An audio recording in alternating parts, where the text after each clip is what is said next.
वृंदावन ही वो दिव्य भूमि है जहाँ पर प्रेम की शिक्षा परिपूर्ण रूप से प्राप्त हो सकती है। तो उद्धव जी आए और श्री यमुना जी का दर्शन कर रहे हैं। यमुना जी का दर्शन करके उनको ये बोध हो रहा है कि ये वे ही श्री यमुना हैं जिनमें नील कमल अपूर्व रूप से खिल रहे हैं, जहां मतवाले भोरा क्रीड़ा कर रहे हैं, जहां पर यमुना उनकी कुंजों में आसक्ति पूर्वक शीघ्रता पूर्वक श्री श्याम सुंदर गोपी जनों के साथ में निर्धन विहार कर रहे हैं। माने अंतरंग विहार करते हुए विराजमान हो रहे हैं। अब आगे निरूपण कर रहे हैं श्री यमुना जी का ही उद्धव दर्शन कर रहे हैं।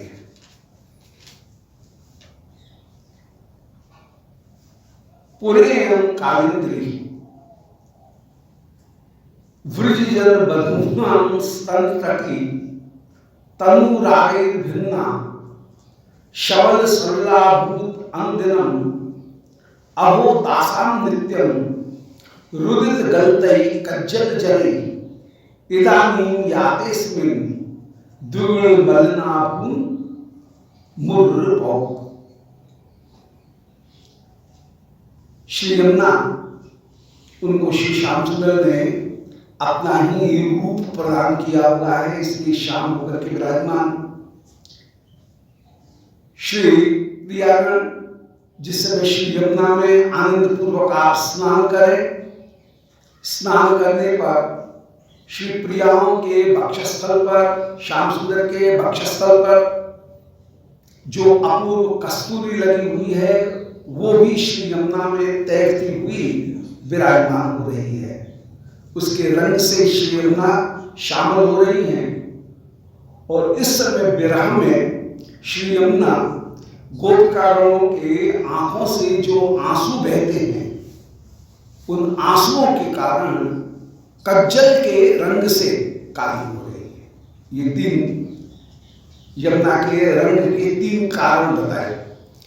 एक कारण बताया कि श्री श्याम सुंदर का संग प्राप्त करके श्री यमुना श्याम हो गए। श्याम सिंह संग मिल श्याम है रही यमुना। श्री परमानंद जी का एक पद है यमुना जी की स्तुति का कि श्री श्याम सुंदर उनके स्नान करने पर श्री श्याम सुंदर ने श्री यमुना जी को अपना रंग दे दिया। दूसरा, कहीं श्री बल्लभाचार्य जी ने श्री यमुना जी की स्तुति में जो यमुनाष्टक लिखा, यमुनाष्टक का ये एक श्लोक है, उसमें कह रहे हैं कि स्तुतिम तव करोति कमलजास पत्नी प्रिय हरे यदन सेवया भवत सौक्ष मामोक्षता इयं तव कथाधिका सकल गोपिका संगमा स्मरश्रम जलाण भी सकल गात्र जय संगमा।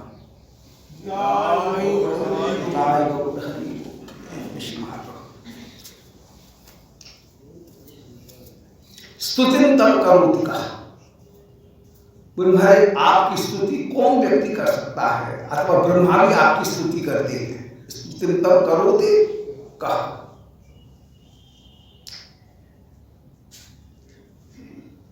जहां पर स्मर श्रम जलाण भी कमल जास भक्ति प्रिय। हे श्री यमुना, आप कमल जा लक्ष्मी उनकी भी सपत्नी होकर के विराजमान हैं।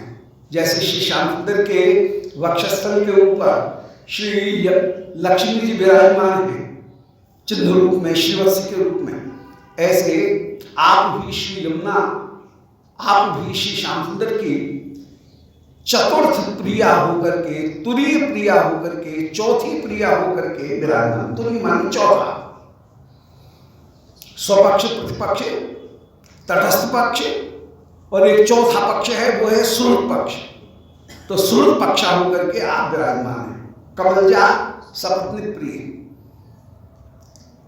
हरे यदन सेवया, जैसे लक्ष्मी आपकी निरंतर निरंतर सेवा करती हैं, ऐसे ही श्री यमुना आप भी श्री श्याम सुंदर की निरंतर निरंतर सेवा करती है। भवत सौक्ष मामोक्षता, यदि कोई आपके चरणों का आश्रय ग्रहण कर ले तो हे श्री यमुना आप प्रेम स्वरूपा है, कृपा स्वरूपा है। यमुना जी का स्वरूप माना गया है कृपा का स्वरूप। ब्रज में श्री पौर्णमासी जी हैं योग माया, श्री वृंदा देवी उनको माना गया है लीला शक्ति, और श्री यमुना जी इनको माना गया है पुष्टि शक्ति या कृपा शक्ति। पुष्टि स्वरूपा, साक्षात पुष्टि रूप श्री यमुना है। पुष्टि माने कृपा, कृपा स्वरूपा श्री यमुना है। श्री यमुना के 3 स्वरूप हैं। यमुना जी का एक स्वरूप है जो कि यमधर्मराज की बहन है, नदी रूप है, और यमधर्मराज की बहन होने के कारण श्री यमधर्मराज ने इनको एक वरदान दिया है कि जो भी श्री यमुना जी में स्नान करेंगे, यमुना बहन तुझ में स्नान करेंगे, तेरे जल का पान करेंगे, उनको मैं यातना नहीं दूंगा। इसलिए यम यातना से निवृत्ति होने के लिए सब लोग विशेष रूप से भाई दूज के दिन, कार्तिक शुक्ल द्वितीया के दिन श्री यमुना जी में विशेष रूप से स्नान करते हैं। बल्लभाचार्य जी कहते हैं कि यमोपि भगनी सुतान कथमु हंति दुष्टान अपि प्रियो भवत सेवना तब हरे यथा गोपिका। यमुना जी की स्तुति का, यमुनाष्टक का ये एक श्लोक है बल्लभाचार्य जी का कि यमोपि भगनी सुतान, यमधर्मराज भी जो यमुना जी का आश्रय ग्रहण करते हैं और यमुना जी ने जिनको अपना पुत्र करके स्वीकार कर लिया, उनको मारती नहीं। यमधर्मराज मारते नहीं हैं, क्योंकि भांजा बहुत प्यारा होता है। और वे भक्तगण भी श्री यमराज के अत्यंत अत्यंत प्रिय होते हैं। एक माँ कितनी प्यारी हो, माँ स्क्वायर हो जाए तब तो कहना ही क्या। तो मामा कोई भांजे को मारेगा थोड़ी। तो यदि यमुना जी की कृपा है तो यमुना जी की कृपा होने पर श्री यमधर्मराज भांजे के सारे दोषों को क्षमा कर देते हैं, उनको मारते नहीं। तो यमो पे भगनी सुतान कथमु हंति दुष्टादपि, दुष्टों होने पर भी उनको क्षमा कर देते हैं। प्रियो भवत सेवना, श्री यमुना का सेवन करने से श्री यमधर्मराज भी उसके ऊपर क्रूर दृष्टि नहीं रखते हैं, प्रिय हो जाता है। तब हरे यथा गोपिका, जैसे श्री गोपिकागण यमुना जी के अनुगत्य के कारण वे श्री हरि की अत्यंत अत्यंत प्यारी हो गए। स्रोत पक्षा जो है उनकी कृपा के कारण श्री श्याम सुंदर की इनके ऊपर भी अपूर्व प्रीति की प्राप्ति हो जाती है। तो यमुना जी के ये 3 स्वरूप, यमुना जी का एक स्वरूप है नदी रूप। ये नदी रूप का वर्णन हुआ कि नदी रूप में वे सारे पापों को दूर करने वाली हैं, और नदी रूप में यमुना की बहन होने के कारण जो यमुना का आश्रय ग्रहण करते हैं उनको यमधर्मराज कृपा करते हैं। और यमुना में स्नान करने पर यमधर्मराज ने अपनी बहन यमुना को ये वरदान दिया है कि बहन जो तुझ में स्नान करेंगे उनको मैं दंड नहीं दूंगा। अब यमुना का दूसरा जो स्वरूप है वो स्वरूप है यमुना साक्षात कृपा रूपा है, पुष्टि स्वरूपा। यमुना के स्वरूप का वर्णन किया गया पुष्टि, पोषण तदनुग्रह। श्री श्याम सुंदर का अनुग्रह ही यमुना है। और जो कृपा शक्ति है वो ही यमुना के रूप में विराजमान है। श्री यमुना विशेष रूप से ब्रज 84 कोष में तो कृपा शक्ति होकर के विराजमान है। ब्रज के बाहर श्री यमुना का जो स्वरूप है वो नदी रूप यम भगनी रूप होकर के, यम की बहन होकर के वो बाहर स्वरूप विराजमान है। पर ब्रज 84 कोष के भीतर श्री यमुना वे साक्षात कृपा रूप हैं और कृपा में भी साक्षात पुष्टि जो रागानुगा भक्ति है, उस रागानुगा भक्ति की स्वरूपा होकर के विराजमान है, रागानुगा भक्ति को प्रदान करने वाली है। इसलिए जहां भी कृष्ण कथा, कृष्ण नाम संकीर्तन होता है, वहां पर दो चीजों को कहीं न कहीं, दो चीजों में से एक चीज या दोनों चीजों को स्थापित करते हैं। एक तो तुलसी जी का पौधा, तुलसी जी का बिरवा, उनकी जरूर स्थापना करते हैं क्योंकि वे लीला शक्ति हैं और उन लीला शक्ति की कृपा के द्वारा लीला का संचार होता है। श्री पुष्ट मार्ग में विशेष रूप से श्री यमुना जी की महिमा है। वहां पर श्री यमुना कृपा शक्ति होकर के विराजमान है और उन कृपा के द्वारा ही लीला में प्रवेश होगा। बोलो श्री श्याम सुंदर यमुने महारानी की जय। सब लोग यमुने महारानी की जय। वहां पर विशेष रूप से पुष्ट मार्ग, तो ये दो कृपा करने वाली होकर के विराजमान है, श्री तुलसी जी और श्री यमुना जी। इन दो की विशेष रूप से स्थापना की जाती है। यमुना का तीसरा जो स्वरूप है श्री यमुना जी का, वो है तुर्य प्रिया, चौथी प्रिया। चौथी प्रिया का मतलब है स्वपक्ष है श्री राधा रानी का युद्ध, प्रतिपक्ष है श्री चंद्रावली जी का युद्ध, तटस्थ पक्ष है धन्या आदि कन्याओं का युद्ध, धन्या आदि कन्यागण। ये तीसरा युद्ध है जो तटस्थ है। श्याम सुंदर से प्रीति करता है, किसी दूसरी की ओर नहीं देखता है कि श्याम सुंदर और किससे प्रेम कर रहे हैं। ये स्वपक्षा प्रतिपक्षा तो एक दूसरे की ओर देखती हैं, ईर्ष्या भाव भी रखती हैं, सपत्नी भाव रखती हैं।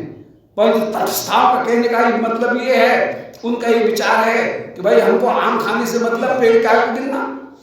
श्याम सुंदर हमसे प्रीति कर रहे हैं ना, बस इतने में संतोष रखो। तुम उनकी तरफ क्यों देख रहे थे, वहां क्यों गए थे, उससे क्यों बात कर रहे थे, इन सबों से तटस्थाओं को कोई मतलब नहीं।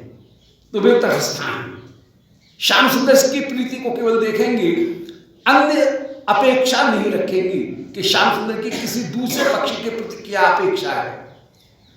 परंतु चौथा एक यूथ और है, वो है स्रोत पक्षा।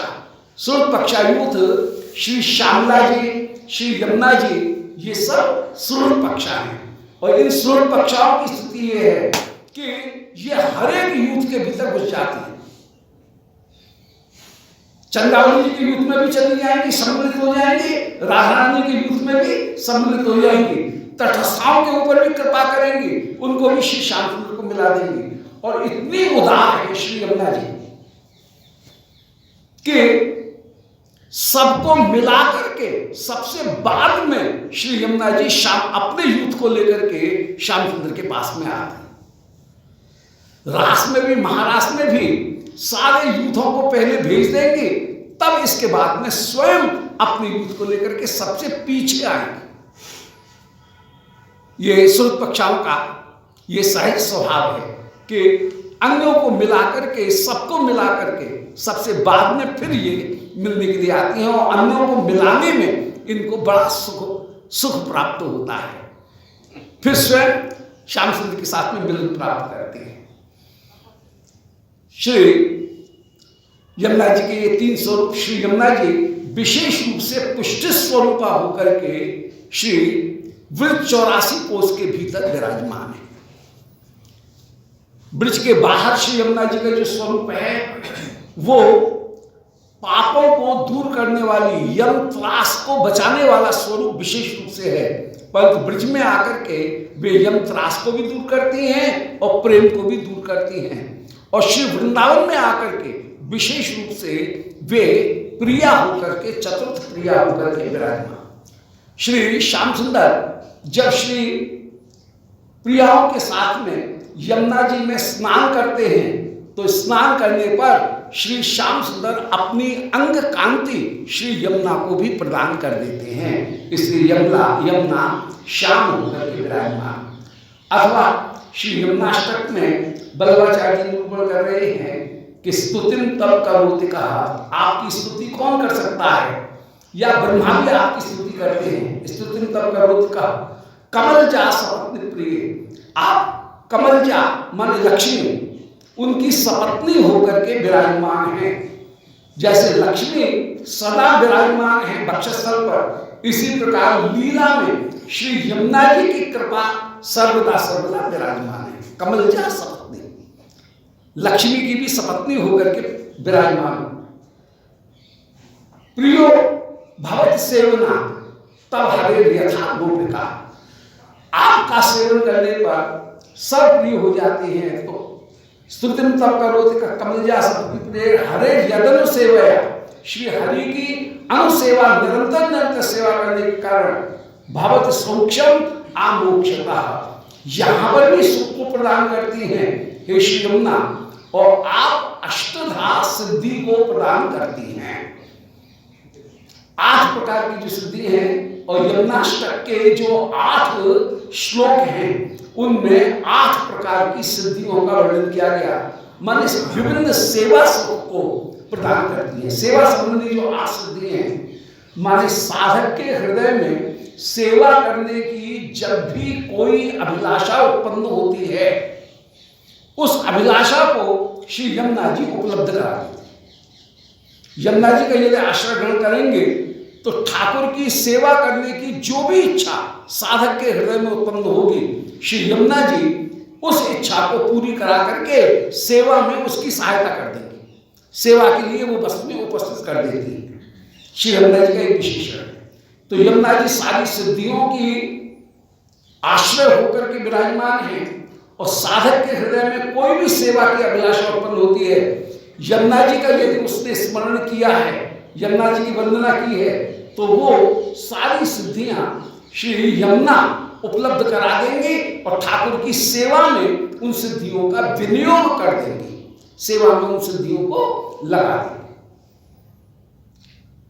तो हरे यतन सेवया भवत सौख्य मां मोक्षता, आमोक्षता माने यहां पर भी सिद्धि की प्राप्ति होती है, और निकुंज मंदिर में पहुंचने पर, अप्रकटनीया में पहुंचने पर भी श्री यमुना की कृपा से ही सारी सिद्धियों की प्राप्ति होती है।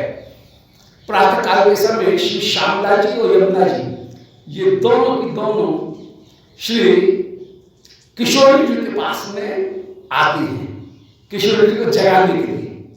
प्रातःकाल श्री किशोरी जी सो रही हैं, अभी अभी निकुंज मंदिर से आकर के कुछ देर विश्राम किया है अपनी शैया के ऊपर अपने महल में, और उस समय दोनों सहेलियां श्री राधा रानी की आ जाती हैं, और आकर के उस समय श्री राधा रानी से कह रही हैं, बोले अरे सखी जान गई, आज श्री श्याम सुंदर के साथ में तेरा मिलन हुआ है। क्योंकि एक नियम है, एक न्याय है कि बपोर बदते भोजनम, मुंह शरीर ये बता देता है कि कोई कैसा भोजन करता है। मरियल होगा, रूखा सूखा खाता होगा तो शरीर भी रूखा सूखा होगा, मरियल सा होगा। यदि कोई घी मलाई माखन खाता होगा तो शरीर अपने आप ही पुष्ट होगा। बपुर बदत भोजनम, मुख जो है वह हृदय के आनंद का दर्पण होकर के विराजमान है। जो मुख है तो मुख की प्रसन्नता, हृदय की प्रसन्नता को अपने आप बता देती है। शरीर का मोटा ताजा होना किसी के भोजन को अपने आप बता देता है। तो श्री यमुना जी किशोरी जी से हंसी करती हुई कहती हैं, सुर पक्षाएं मित्र हैं, इससे हंसी करती हुई कहती हैं, बोले अरे सखी आज तेरे मुख का दर्शन करके पता लग रहा है कि श्याम सुंदर के साथ में तेरा मिलन हुआ है। और उस समय श्री किशोरी जी भी श्री सखी से कहती हैं, बोले अरे सखी, हाय श्याम सुंदर की मैं कुछ भी तो सेवा नहीं कर पाई। और उस समय श्री प्रिया के हृदय में जो अपूर्व उल्लास है, उस उल्लास में कहती हैं, और फिर भी कहती हैं, हाय अभी मेरा मन नहीं भरा है, श्याम सुंदर की कुछ भी सेवा नहीं कर पाई। और उस समय कह रही है, सखी तू धन्य है, और ये प्रेम का सहज स्वभाव है कि उसमें सदा सेवा करने पर भी कभी भी तृप्ति की प्राप्ति नहीं होती है। ऐसे दोनों सखियों में, श्रोत पक्षाओं में सुंदर सुंदर चर्चा होती है कि आज फल की प्राप्ति तो तेरे श्रीअंग को देख करके ही हो गई है, मुख को देख करके ही हो गई है। तो मुख आनंद का ज्ञापक है, जैसे शरीर की पुष्टि उसके भोजन का ज्ञापक होकर के विराजमान। पीनो एवं देवदत्ता दिवान भूमते रात्रो, तो जो अर्थ प्राप्त नहीं हो रहा था उसको कहीं लक्षणों को देख करके यदि उन अर्थ को प्राप्त कर लिया जाए तो ये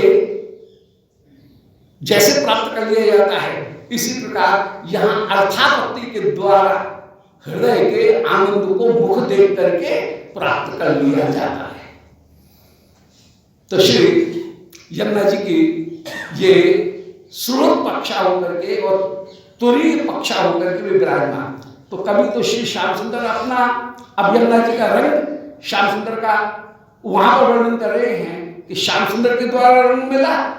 इसी श्लोक में आगे कह रहे हैं श्री बल्लभाचार्य जी कि स्मर श्रम जनाम भी, जिस समय श्री श्याम सुंदर प्रिया जी को संग में लेकर के यमुना जी में स्नान करने के लिए जाते हैं, और जब व्यातुक्षी लीला, एक शब्द का प्रयोग किया गया, व्यातुक्षी, व्यातुक्षी लीला का तात्पर्य है हाथ के द्वारा छक्का दे करके युद्ध करना, उसका नाम है व्यातुक्षी लीला।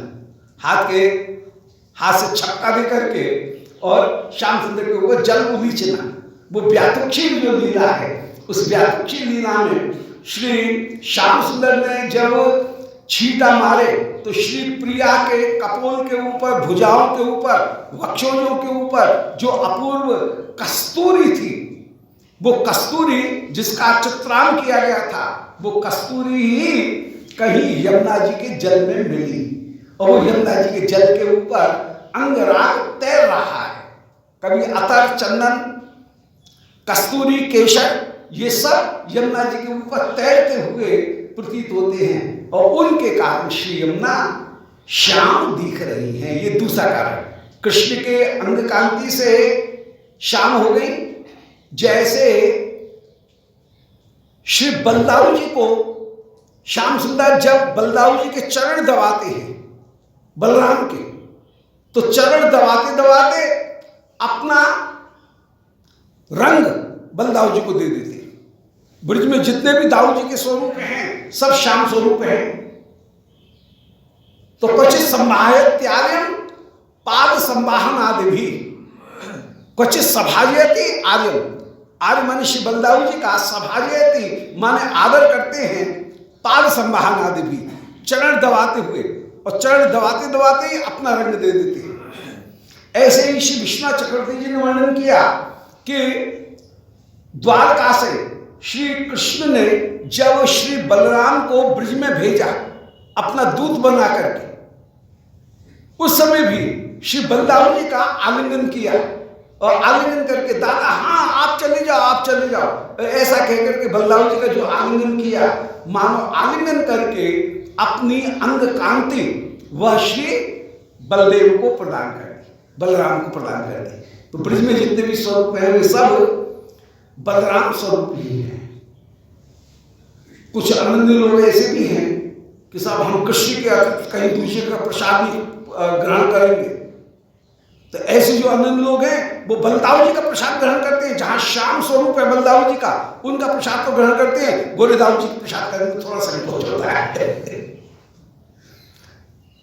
कृष्ण बलराम दोनों एक होकर के जहां विराजमान है, उस प्रसाद को ग्रहण करने में किसी को जरा भी संकोच नहीं है, जो परम अनन्य है उनके हृदय में भी जरा भी संकोच नहीं। ऐसी रसकों की जो व्यवहार है वो व्यवहार कहीं कहीं देखने में मिलता है। वैसे दोनों ही बहुत स्वरूप में एक स्वरूप में है, उसमें कोई अंतर तो नहीं, पर कृष्ण रूप का आग्रह ज्यादा है तो वहां पर यही भाव रहेगा। श्री कृष्ण ने अपना स्वरूप प्रदान करके श्री बलराम को जिस समय भेजा, उस समय श्री बलराम ने रास किया श्रीमद् वृंदावन में। और श्री बलराम का जो रास है चैत्र के महीने में जब द्वारका से लौट करके आए, ये अपनी ही निज प्रियाओं के साथ में श्री बलराम का रास है। वो एक अलग प्रसंग है, प्रसंग अलग है। यहाँ पर यमुना जी का प्रसंग चल रहा है। श्री यमुना जी में ये 3 कारण हैं रंग के। अब यहाँ पर श्री इन्हीं 3 कारणों का वर्णन कर रहे हैं कि पुरेयम कालिंदी 344 में श्लोक कि पुरेयम कालिंदी ब्रज जन वधूनाम स्तंभ तटी तनु रागैर भिन्ना शब्द सलिला अभूत अनुदिनम। कि पहले तो जब भी श्री श्याम सुंदर आप श्री महाराज करते हैं, महाराज करने के बाद में जब श्रमित हो जाएं तब सब प्रियाओं को संग में लेकर के श्री प्रिया कह रही हैं कि श्याम सुंदर चलो यमुना जल केली करें आए। और उस समय यमुना जल केली करने के लिए महाराज के पश्चात श्री श्याम सुंदर आप पधारते। तो पूरे हम कालिंदी, पहले ये कालिंदी ब्रज जन वधूना, ब्रज के जितने भी निवासी हैं, ब्रज गोपिकागण, ब्रज जन वधू मन गोपिकागण, गोप वधूगण, उनके स्तन तटी तनु रागे, उनके वक्षस्थल के ऊपर जो तनु राग था, जो चित्रांक किए गए पुराने श्रृंगार की पद्धति में कहीं श्री अंग के ऊपर चंदन इत्यादि से चित्रकारी करने की पद्धति रही होगी।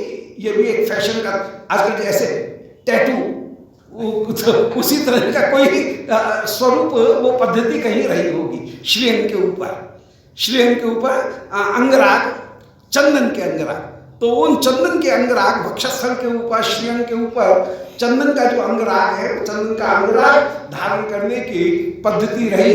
और जब यमुना जी में स्नान करने के लिए पधारते हैं उस समय श्री प्रियाओं का वो जो अंगराग है, वह अंगराग कहीं यमुना जी में मिल जाता है। तो तनु रागे भिन्ना, वक्षस्थल के ऊपर स्तन तटी तनु रागे, वक्षस्थल के ऊपर जो तनु राग है, जो चंदन के चित्रांक अंकित किए गए, वे यमुना जी में स्नान करने पर कहीं यमुना जी में विराजमान हुए हैं। शबद सलिलाभूत अनुदिनम, उस समय श्री अनुदिनम माने प्रत्येक समय यमुना शबलित हो गई। शबलित माने विभिन्न रंग की हो जाना, चित कमरे रंग की हो गई।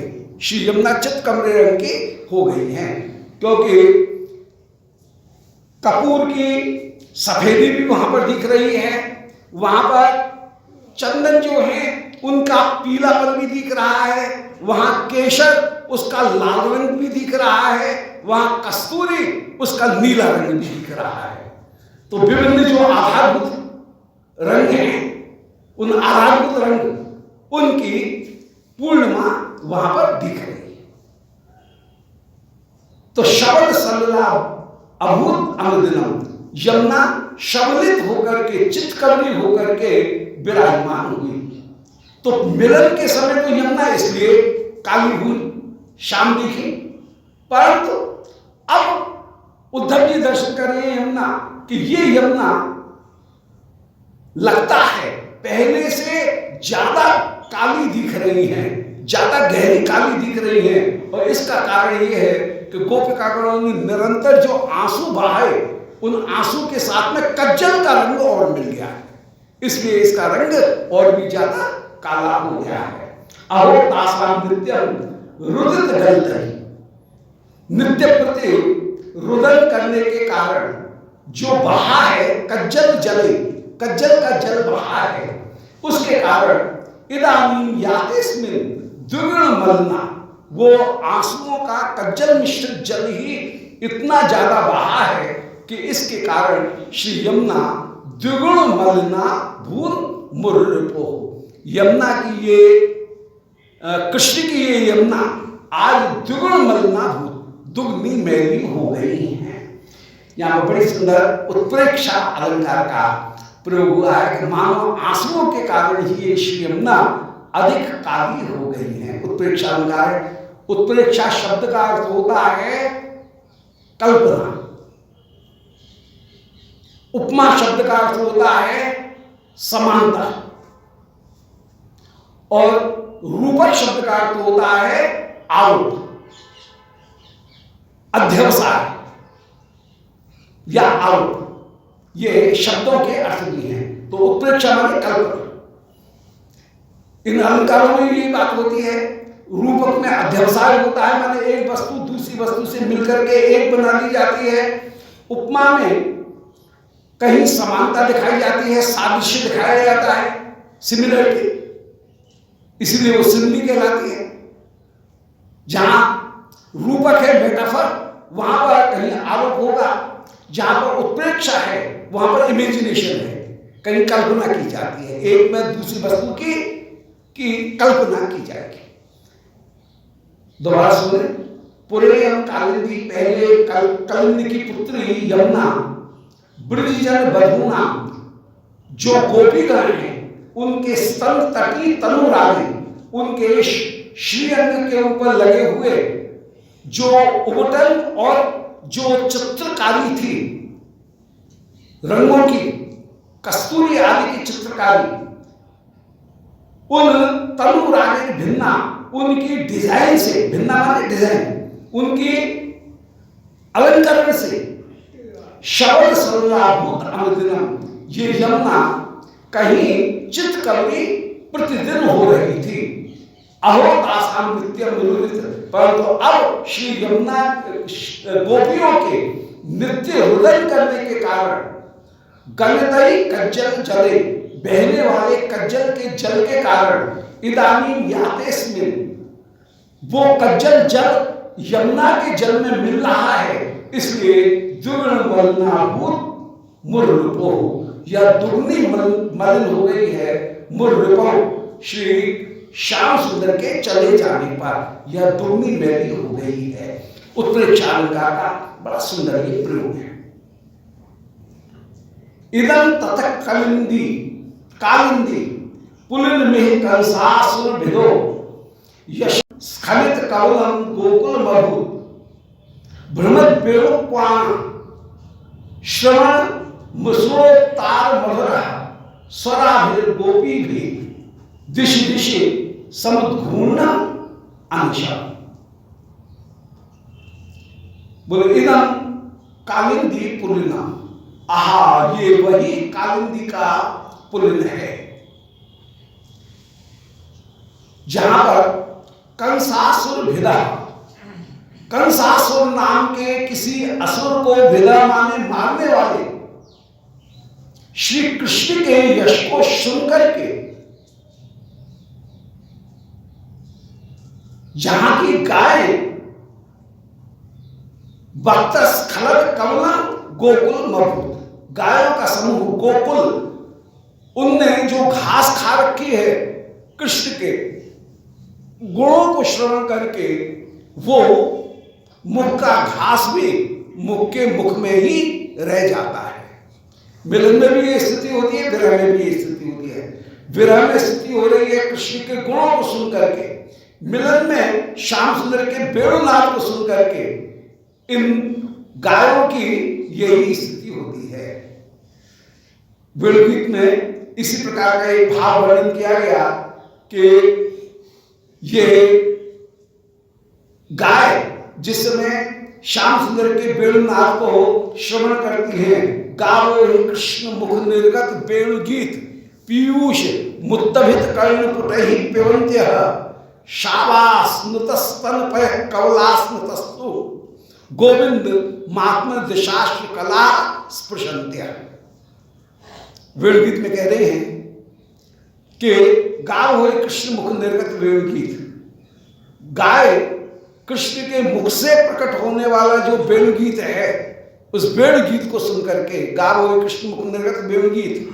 पीयूष कृष्ण के वेणु से जो गीत का पीयूष माने अमृत निकल रहा है, उस अमृत को पीने के लिए अपने कानों को ऊंचा कर लेती। गायों के जो कान नीचे थे वो कान ऊंचे हो गए हैं। क्यों? बोले ओक लगा करके जब भी पिया जाएगा तो ओक तो ऊंचा होगा। ओक को यो करके पियोगे तो नहीं पिया, पानी नहीं पिया जा सकता है। तो ओक को पीने के लिए, ओक बनाने के लिए हमेशा दोने को ऊंचा करना पड़ेगा, तो वो पानी मुख में जाएगा। और यदि नीचे जा रहा है तो वो पिया नहीं जा सकता है, उसको पीने में असुविधा होगी। तो आज कहीं श्याम सुंदर के मुख से निकलने वाला जो वेणुगीत, उसका अमृत, उस अमृत की एक बूंद भी नीचे नहीं टपक जाए, इसलिए गायों ने अपने कानों को ऊंचा कर लिया है और ऊंचा दोना बना करके, ओक बना करके उस वेणुनाद रूपी अमृत को ये निरंतर निरंतर पी रही हैं। गाओ कृष्ण मुख निर्गत वेणुगीत पीयूष मुत्तभित कर्ण पुटही। कान के दोने, पुटही में बहुवचन का प्रयोग इसलिए किया गया कि कान दो नहीं है, इनके रोम रोम कान हो गए। तो केवल कान ही ऊंचे नहीं कर रखे हैं, रोम भी ऊंचे हो रहे हैं। और उन रोम रोम रूपी सारा रोम, कितने गाय के श्रीअंग में रोम होंगे, परंतु गैया मैया के श्रीअंग में सारे रोम वे ऊंचे हो रहे हैं। उत्तवित कर्ण पुटही, इसलिए बहुवचन का प्रयोग। अच्छा, पुट शब्द के द्वारा एक बात और दिखाई कि दोने का प्रयोग एक बार ही किया जाता है। धातु का कोई पात्र हो, कटोरा कटोरी, उसको तो मांझ करके दोबारा शुद्ध हो जाता है, परंतु दोना एक बार जूठन हुआ तो उसको फेंका जाएगा, फिर नया दोना लिया जाएगा। दोने को धो करके कोई नहीं रखता है, धो करके उसको पवित्र नहीं माना जाएगा। दोना का केवल वो सिंगल यूज है, बस एक बार पिया और उठा करके फेंको, फिर दूसरा दोना लो। तो यहां पर मानो इन गैयाओं के जो कान हैं वो प्रत्येक क्षण नित्य नए कान उत्पन्न हो रहे हैं। तो कर्ण पुटही पिबन्ते हो, इससे बहुवचन का प्रयोग है, उनको निरंतर पी रही हैं। शावा, अब नीचे जो बछड़ा लगा हुआ है वो बछड़ा दूध पी रहा है, परंतु गाय कृष्ण का मुख दर्शन करके, ग्वालिया का मुख दर्शन करके गाय इतना दूध पसरा रही है कि बेचारा वो बछड़ा उसके मुंह में दूध समा नहीं रहा है और उसको हुच्चू लग रहा है। इतना दूध, ये बछड़े के प्रेम के कारण दूध नहीं है, ये जो गाय में इतना जो दूध निकल रहा है, थन में इतना दूध जो गाय बरसा रही है, वो गाय के कारण बरसा रही है, ग्वालिया के प्रेम के कारण। कृष्ण से उसका जो गोपाल से प्रेम है, उसके कारण इतने प्रवाह के साथ में दूध निकल रहा है थन से कि बछड़े के मुंह में समाता नहीं है। और उसकी सिकड़ियों से, सिकड़ी कहते हैं ओठों का छोर, मुंह का जो छोर है उसको सिकड़ी कहते हैं। तो बछड़े की सिकड़ी से, बछड़े के ओठों के छोर से वो जो दूध की धारा है, वो दूध की धार हुच्चू लग रहा है, पी नहीं पा रहा है, इतना ज्यादा दूध आ रहा है मात्रा में कि गटकने की उसमें सामर्थ्य नहीं है, इसलिए बाहर भी दूध की धारा कुछ पीता है, कुछ बह जाती है। 3 हिस्सा पीता है तो 1 हिस्सा जैसे बह जाती है। तो बछड़े के ओठों से भी दूध की धारा बह रही है। केवल यहां झाग झाग मात्र नहीं आ रहे हैं, झाग तो बछड़ा पीता है तो झाग तो मुंह में आ जाते हैं दूध के अपने आप, परंतु नीचे ये बहता है, यहां पर तो धारा बह रही है। तो शाबाश स्मृता स्तन पय कवल, दूध का जो कवल है, दूध का जो कौर है, वो नीचे बहता हुआ चला जा रहा है। तस्तु वो बछड़ा नीचे ही खड़ा हुआ है। पुष्पंती वहां पर गाय उस समय कृष्ण का दर्शन करती हुई विराजमान हो रही है। शाबान स्नुता स्तन पर कमलास्तुर गोविंद महात्मन दिशाश्र कलास प्रशंत्या। श्री गोविंद को वो गाय अपने हृदय में देखती हुई विराजमान हो रही है, हृदय में गोविंद का दर्शन कर रही है। और बार बार मुड़ मुड़ करके भी ग्वालिया को देखती जा रही है। वो ग्वालिया है कि नहीं धार काटने की, तो बछड़े के ऊपर प्रेम नहीं है, उसे प्रेम है श्री कृष्ण के प्रति। तो यहां पर वो लीला का वर्णन कर रहे हैं कि स्खलित शृण्वन् भक्त स्खलित कवलम गोकुलम अभूत। गायों का समूह घास चरते चरते भी घास के उस कौर को चबाता नहीं है। घास का कौर भी मुख से नीचे गिरता हुआ बिखरता हुआ चला जाता है, उसको चबा नहीं पा रहा है। यही दशा गायों की, यही दशा मघेरा। हमारे वृत्त में यदि गिरिराज की तरफ जाएंगे तो छठी रात इसके आगे फिर मघेरा एक गांव आता है, गोवर्धन के रास्ता में, गिरिराज के रास्ता में मघेरा। मृगहर उसका नाम है, संस्कृत में नाम है मृगहर। अर्थात वहां पर श्याम सुंदर के वेणुनाद को सुनकर के सारे मृग इकट्ठे हो जाते थे, इसलिए उसका बिगड़ करके फिर नाम हो गया तद्भव में मघेरा। वैसे मूल नाम है मृगहर, तो तत्सम जो नाम है वो तत्सम नाम है मृगहर, और तद्भव जो नाम है वो है मघेरा। तो ये मघेरा नाम उसका हो गया है। तो वो कह रहे हैं ये मृग जो हैं वो मृग भी वहां पर इकट्ठे हो जाते हैं, और उनके मुख से जो घास के टूक हैं वो यों की त्यों लगे हुए हैं बहुत देर से, परंतु उसको चबा नहीं रहे हैं, वे खा नहीं रहे। तो गायों की भी यही दशा है। इदम कालिंदी पुलिन में, ये कालिंदी का पुलिन है जहां पर कंसासुर भेदा यश। श्री कृष्ण के यश को जब वे गाय सुनती हैं तो भक्त स्खलित कवलम, उनके मुख से घास के कौर बिखर जाते हैं, और ऐसे ही बछड़े उनके मुख से दूध के कौर नीचे टपक जाते हैं। गोकुल मधु, गायों का कुल ऐसा हो रहा है। भ्रमत वेणु क्वाम, यहां पर श्याम सुंदर के वेणुनाद को श्रवण करके भ्रमत वेणु क्वाम, वेणु का जो क्वाम जो गुनगुनाहट जो घूम रहा है उसको श्रवण, उसको सुन करके मुसुरोत्तार मधुर स्वराभि। अब वो वेणु क्वाम कैसा है उसका वर्णन कर रहे हैं कि जो मिश्रण माने कोमल, उत्तार माने तीव्र, और कहीं मंद मधुर, तीनों प्रकार के जहां वेणु के स्वर, कोई स्वर उसमें तीव्र है, कोई स्वर उसमें मध्यम है, कोई स्वर मंद है। किसी भी स्वर के संगीत शास्त्र में तीन प्रयोग होते हैं। यहां पर तीव्र स्वर का प्रयोग होगा, या मध्य स्वर का प्रयोग होगा, यहां पर जो न्यून स्वर है उस स्वर का प्रयोग होगा। तो श्री श्याम सुंदर भी वेणु बजाते हुए कभी तीव्र, कभी मध्यम, कभी मधुर, इन स्वरों का प्रयोग कर रहे थे। उन स्वरों से युक्त वेणु क्वाम को, वेणु के स्वर को सुन करके गोपी भी दिश दिश समुद्धूर्णम अनिशम, यहां गोपीगण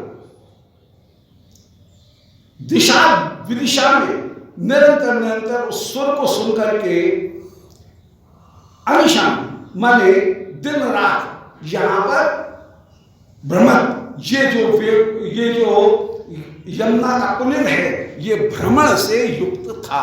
यहां पर गोपियां भ्रमण कर रही थी। तो भ्रमण माने गोपिकागण जहां पर भ्रमण करती हैं वेणुक्वाण माने वेणु के स्वर को श्रवण करके, जो कि मिश्रण माने कोमल है, उत्ताल माने कभी तीव्र है और परम मधुर है, ऐसे स्वराभी, ऐसे स्वरों से युक्त जो वेणुक्वाण था, वेणुनाद, उसको सुनकर के भ्रमण माने भ्रमण करती हुई विराजमान होती थी गोपी भी। दिश दिश समद्घूर्णम अनिशम, और वे उन्मत्तवत होकर के, समद्घूर्ण माने उन्मत्त की तरह से, पागल की तरह से विचरण करती हुई, अनिशम सर्वदा सर्वदा विचरण करती थी। यह वही श्री यमुना का पुलिन है। स्वभाव अलंकार का वर्णन और श्री श्याम सुंदर के वेणुनाद का श्रवण करके पूर्व जो स्मृति है, वो पूर्व स्मृति या धाम श्री उद्धव के हृदय में उस लीला की स्फूर्ति करा देता है। धाम ही धामी का प्रकाशन करने वाला होता है, ये प्रकट हो रहा है। और जो संपूर्ण प्रकृति धाम जो है वो लीला का प्रकाश कर, धाम माने तेज, धाम माने तेज, और तेज नहीं होगा तो वस्तु दिखेगी नहीं। किसी भी वस्तु के दर्शन करने के लिए प्रकाश की आवश्यकता है। प्रकाश तीनों जगह चाहिए, वस्तु में भी प्रकाशित होने की सामर्थ्य चाहिए, इसमें भी तेज अंश है, हमारी आंखों में भी तेज है, और हमारी आंखों और इसके तेज को भी देखने के लिए बल्ब का तेज भी चाहिए। हाँ, तीन जगह तेज चाहिए, तब जाकर के कोई वस्तु दिखती है। वस्तु में भी अग्नि तत्व है, नेत्रों के भीतर भी अग्नि तत्व विराजमान है, और बाहर का प्रकाश भी, सूर्य का प्रकाश भी चाहिए। तीन चीज होंगी तो कोई वस्तु दिखेगी। ऐसे ही यहां पर श्री धाम जो है वो धाम तेज रूप हैं, जो बाहर के प्रकाश के रूप में भी वस्तु को प्रकाशित करते हैं। गोपी स्वयं ज्ञान रूपा है, वृंदावन की वस्तुएं भी चिन्ह रूप हैं, परंतु उनको भी प्रकाशित करने के लिए कहीं बाहरी प्रकाश की भी आवश्यकता है, धाम की भी आवश्यकता है। धाम ही चिन्मय प्रकाश में ब्रह्म को प्रकाशित करेगा। ये तीनों जगह धाम चाहिए। ये एक सैद्धांतिक जो पक्ष है वो सिद्धांत पक्ष को भी कहीं प्रकट कर दिया कि कोई वस्तु तभी प्रकाशित होती है जब आंखों में भी तेज है, वस्तु में भी तेज है, और बाहर से भी प्रकाश विद्यमान है। एकदम गहरा अंधेरा है तो वस्तु का प्रकाश दिखेगा नहीं, बाहर से भी दिखना चाहिए। आगे कह रहे हैं कि ताभ्यो नमः। शिवलिंग को पकड़कर जहां चक्कर लगाती थी, ये स्वभावोक्ति अलंकार का और चित्रात्मकता का प्रयोग है। वो चित्र योग को उपस्थित कर दिए। श्री पद्यावली के एक एक पद बड़े चमत्कारपूर्ण हैं, और उन्हें वर्णन करने की जो भंगिमा है वो अद्भुत है। वैचित्र भंगी भणिति, इसका नाम है वक्रोक्ति, और वक्रोक्ति को भी, चमत्कार को भी काव्य का जीवन माना गया। वक्रोक्ति काव्य जीवितम, बामन नाम करके एक आचार्य हुआ काव्य शास्त्र का, और उसने एक सिद्धांत स्थापित किया कि वक्रोक्ति काव्य जीवितम, वक्रोक्ति ही काव्य का जीवन है।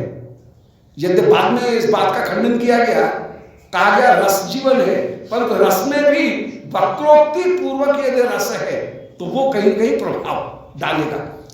वक्रोक्ति का मतलब है किसी वस्तु को एक अद्भुत विचित्रता के साथ में, एक अद्भुत चमत्कार के साथ में प्रस्तुत करना। उसका जो प्रेजेंटेशन है वो अद्भुत होना चाहिए।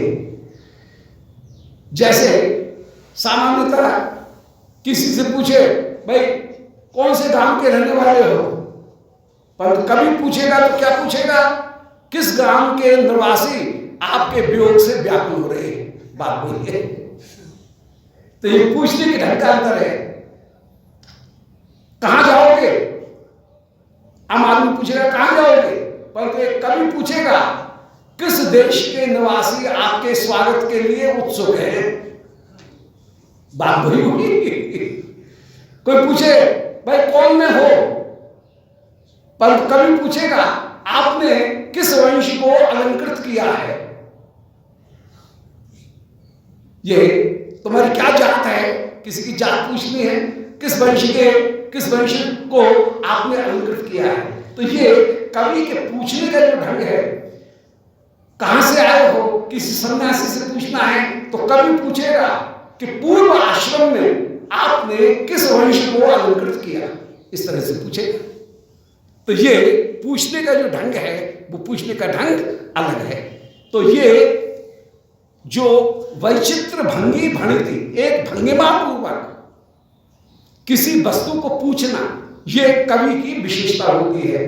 और ये यहां पर पद्यावली के प्रत्येक पद्य में ये सहज देखा जा सकता है कि वहां पर प्रस्तुति जो है, वो प्रेजेंटेशन वो अद्भुत है, वो एक अपूर्व चमत्कार के साथ में किसी बात को प्रस्तुत कर रहे हैं।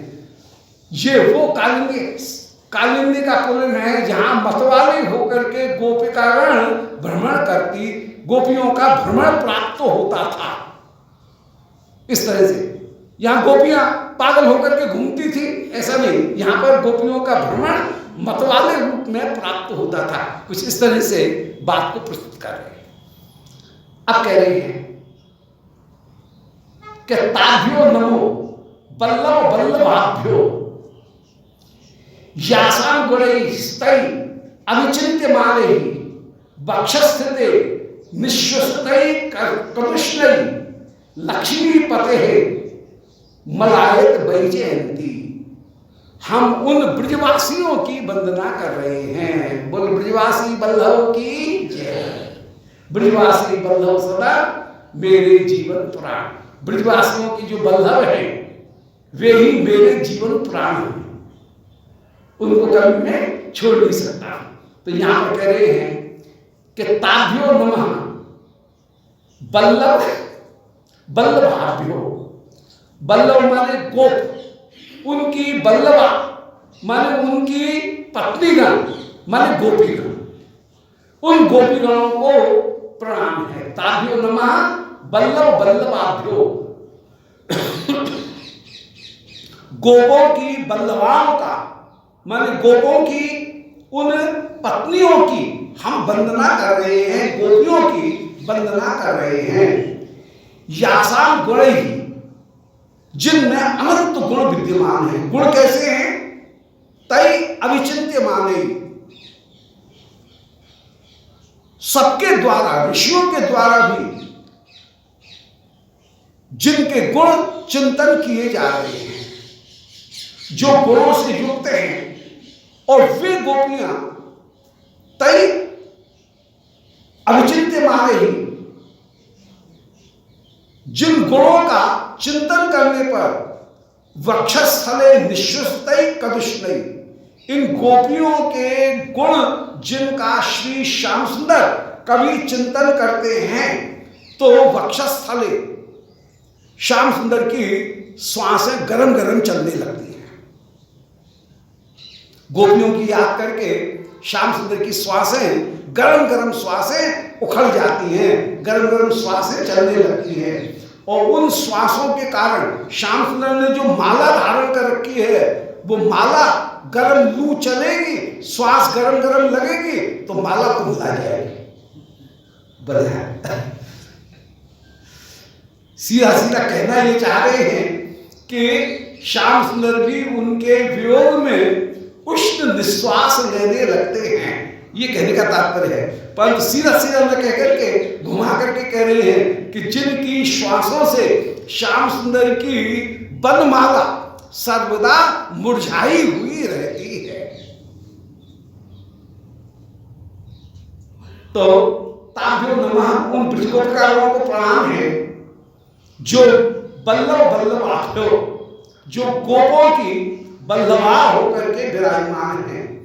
यासां गुण, जिन गोपियों के गुणों का स्मरण करके, तै गुण ही माने कोई अद्भुत गुण जो गोपियों में विराजमान है, लोक वेद की मर्यादा का उल्लंघन करके भी श्याम सुंदर की प्रीति करना, ऐसे जो अद्भुत गुण हैं उनकी चिंत्यमाने, उनका श्री श्याम सुंदर जिस समय चिंतन करते हैं तब वक्षस्थले निश्वासतई, श्याम सुंदर की निश्वास गर्म गर्म सांसें जब गले में पहनी हुई बनमाला से भिड़ती हैं, तो बनमाला से भिड़ने पर कृष्ण वे कृष्ण माने जो थोड़ी गर्म है, ऐसी कृष्ण कुनकुनी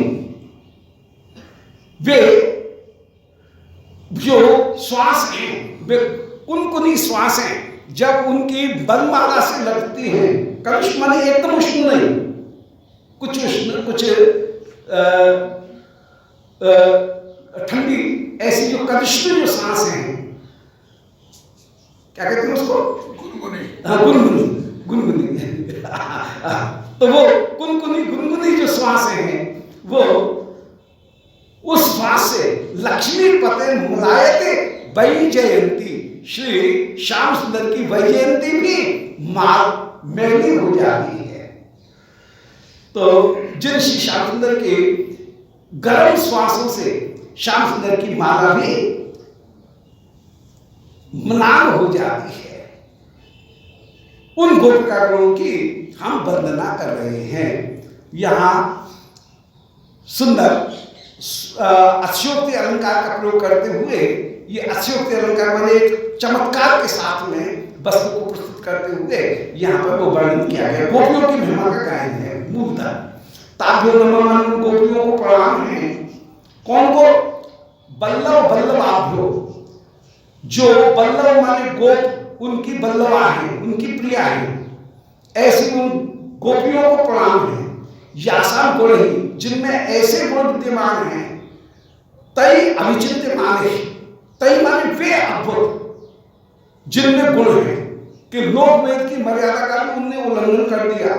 इनका चिंतन करते हुए वक्षस्थले निश्वासतई, श्याम सुंदर की जब कदुष्णई कुछ गरम गरम श्वासें निकलती हैं, उन निश्वास कनिष्ठ निश्वासों के द्वारा श्याम सुंदर के वक्षस्थल के ऊपर विराजमान जो वैजयंती है, वो वैजयंती भी जहां पर मलायती, कहीं मैली होती हुई चली जा रही है। गर्म श्वास से वैजयंती माला भी मैली हो रही है। वैजयंती का मतलब है जो कमर तक, नाभि तक जो माला है उसका नाम वैजयंती, जो पैरों तक लंबी हो उसका नाम है बनमाला। 5 फूल की थाकदार माला यदि वह कमर तक है तो उसका नाम है वैजयंती, यदि वह पैर तक है तो उसका नाम है बनमाला।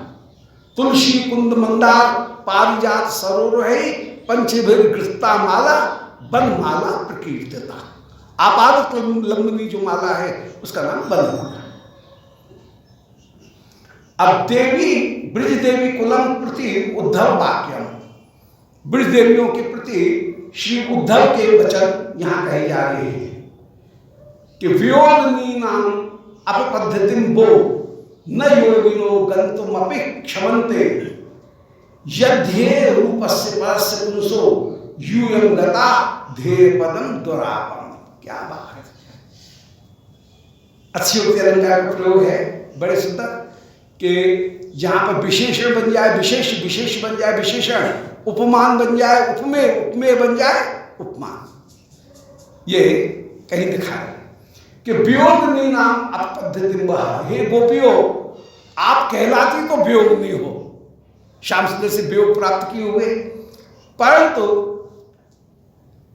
कहलाती हो वियोगिनी, परंतु आप हो कौन? वो योगिनो गंतुमपि क्षमन्ते, ऐसी वियोगिनियों की पदवी को योगी भी प्राप्त नहीं कर सकते हैं। आप शरीर की वियोगिनियों की पद्धति को योगी गण भी प्राप्त नहीं कर सकते हैं। ऑक्सीमोरन विरोधाभास अलंकार है, ऊपर से दिखने में विरोध दिख रहा है, वियोगिनी और योगिनी दो विरोधी वस्तु हैं, परंतु आप वियोगिनियों की पद्धति को योगी जन भी प्राप्त नहीं कर सकते हैं। योग का अर्थ है प्राप्त साधनों का पुरुषार्थ के लिए उपयोग कर लेना, इसका नाम है योग। योग माने उपलब्ध साधनों का पुरुषार्थ के लिए प्रयोग, जो करता है उसका नाम है योग उस साधन को कहते हैं योग, और उसको कहेंगे योगी। जो करता है उस व्यक्ति का नाम हो गया योगी। प्राप्त साधनों का पुरुषार्थ के लिए प्रयोग। ऐसे जो योगी हैं वे आप वियोगिनी, जिन्होंने अपने साधनों का उपयोग नहीं किया, उनकी पद्धति को, उनके मार्ग को भी प्राप्त नहीं कर सकते हैं। उनके स्वरूप को प्राप्त करना तो बड़ी दूर की बात है। बड़े बड़े योगी भी आपके रास्ते को भी प्राप्त कर सकने में समर्थ नहीं होते हैं। यद्धेय रूपस्य, योगीगण जिस स्वरूप का ध्यान करना चाहते हैं, धारणा, ध्यान, समाधि, समाधि में जिस स्वरूप का योगीगण ध्यान करना चाहते हैं, जिस समाधि में तन्मात्रिक भानम, इस स्थिति का नाम है समाधि। वैष्णवों की समाधि है भगवान माधुर्य आस्वाद संभव एवं समाधि। विश्वनाथ चक्रवर्ती जी की समाधि की जो परिभाषा है वो है तन्माधुर्य आस्वाद संभव। उस संभव का नाम समाधि है, जहां माधुर्य का आस्वादन करते हुए अन्य वस्तु का स्मरण न रहे। योगियों की समाधि की परिभाषा है तन्मात्रिक भानता। श्री श्याम सुंदर के या इष्ट स्वरूप के, ब्रह्म स्वरूप के, ईश्वर स्वरूप के, परमात्मा स्वरूप के, चतुर्भुज स्वरूप के अतिरिक्त कोई दूसरी वस्तु भान न हो, उस स्थिति का नाम है समाधि। तन्मात्रिक भानता, तन्मात्र एक भानता, तन्मात्र एक भानता, ये ज्ञानियों की समाधि है। वैष्णव की समाधि है कृष्ण माधुर्य आस्वाद संभव, कृष्ण के माधुर्य के आस्वाद में मोहित हो जाए। तो श्री गोपिका ऐसी वियोगिनी है, उनके मार्ग को भी योगीगण प्राप्त नहीं कर सकते हैं। योगीगणों का जो ध्येय स्वरूप है वो परब्रह्म, परमात्मा, परस्य पुंसः, जो परस्य पुंस माने परम पुरुष है, परमात्मा है, जो योगियों का ध्येय है, वह भी यूयम रहता ध्येय परम दुरापम। वह कृष्ण आपके स्वरूप का ध्यान करते हैं। योगीगण तो ध्यान करते हैं परमात्मा चतुर्भुज रूप का। ध्येयम सदा सवित्र मंडल मध्यवर्ती, हृदय में सूर्यमंडल है, सूर्यमंडल के बीच में पहले चंद्रमंडल है, फिर सूर्यमंडल है, फिर सूर्यमंडल के बीच में अग्नि है, फिर अग्नि के बीच में फिर चतुर्भुज रूप का योगी अपने हृदय में आंख बंद करके नासिका के अग्रभाग के ऊपर ध्यान रख करके वो ध्यान करता है। तो जो परमात्मा के स्वरूप का एक योगी ध्यान करता है, वो परमात्मा, हे श्री विश्वानंदिनी आपकी जय हो, वो परमात्मा आपका ध्यान करता है। योगी जिस परमात्मा का ध्यान करते हैं वो परमात्मा आपका ध्यान करता है, राधा रानी का ध्यान करता है। तो कह रहे हैं योगियों का जो ध्येय स्वरूप है परपुंस माने परम पुरुष जो स्वरूप है वो भी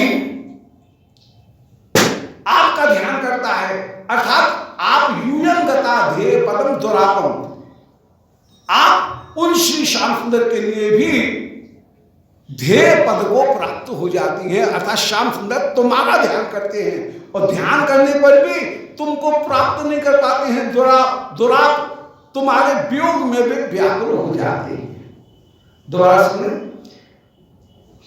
योगी लोग जो योगी रहे हैं वे वह वियोगिनी नाम, आप जो वियोगिनी जन हैं उनकी पद्धति माने मार्ग को भी प्राप्त करने में न क्षमते, समर्थ नहीं होते हैं।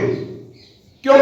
उसके लिए आप तर्क देते हैं कि योगियों का यद्धेय रूपस्य परस्य पुंसः, जिस परम पुरुष का, परमात्मा का योगी ध्यान करते हैं, आप ब्रजगोपिकागण उन श्री श्याम सुंदर के ध्येय पदम गता, ध्येय पदार्थ को प्राप्त हो जाती हो।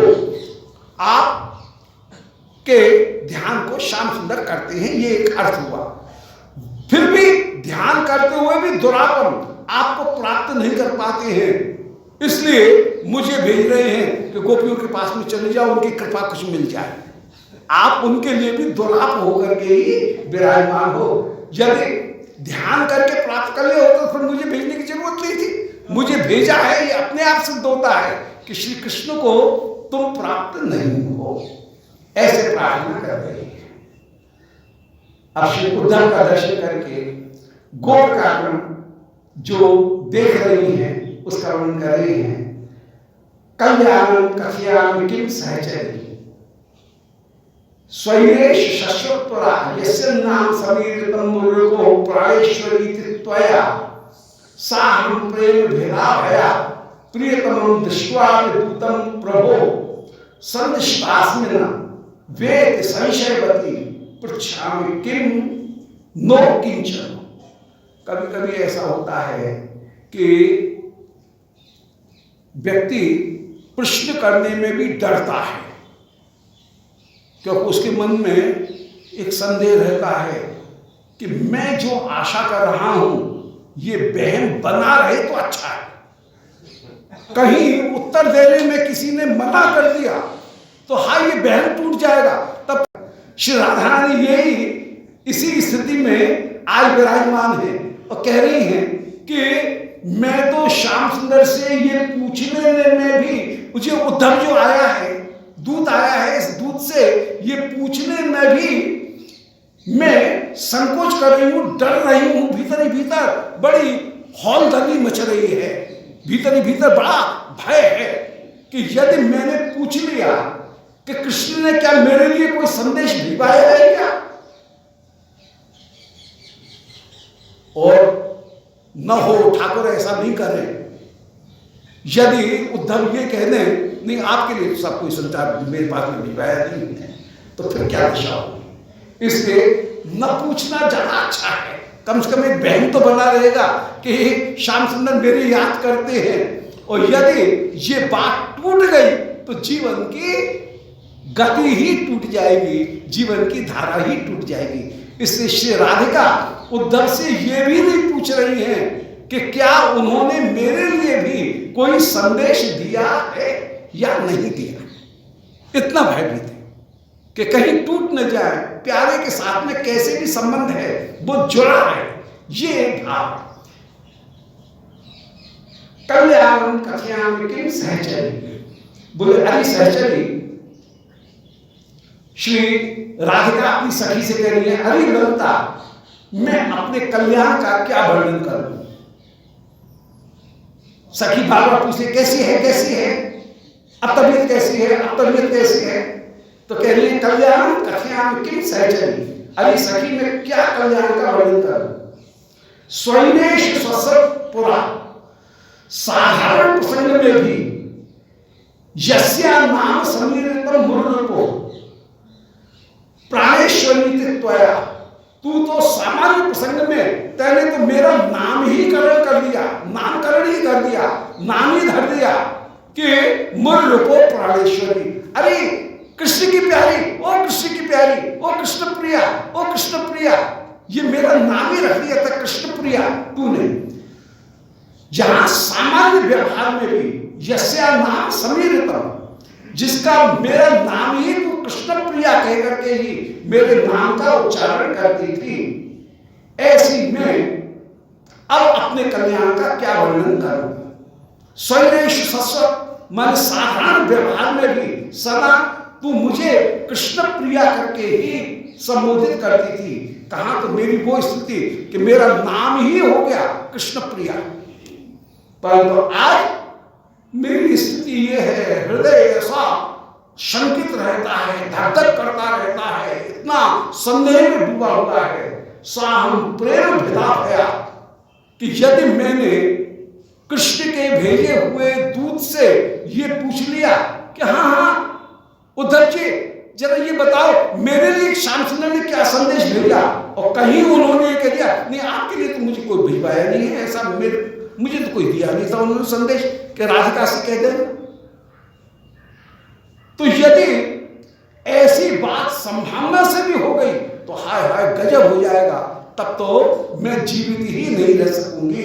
इसलिए साहम प्रेम भेदा भय, प्रेम कहीं कट नहीं जाए, टूट नहीं जाए, इस भय से प्रियतम दृष्टवा दूतम प्रभो, प्रियतम दूत का दर्शन करके, प्रभु के उस प्रियतम दूत उद्धव का दर्शन करके भी मेरी ये हिम्मत उद्धव से पूछने की नहीं हो रही है कि संदेश में नवा, मेरे लिए भी क्या कोई संदेश भेजा गया है? संदेश में नवा, मेरे लिए कोई संदेश है या नहीं है, ये पूछने में भी मुझे संदेह होता है। अतः संशयवती पृच्छामि नो किंचनो, अभी सखी मैं उद्धव से कुछ पूछ नहीं पा रही हूँ। दोबारा सुने, अभी सखी कल्याण कथयान किम, मैं अपने कल्याण का क्या वर्णन करूं?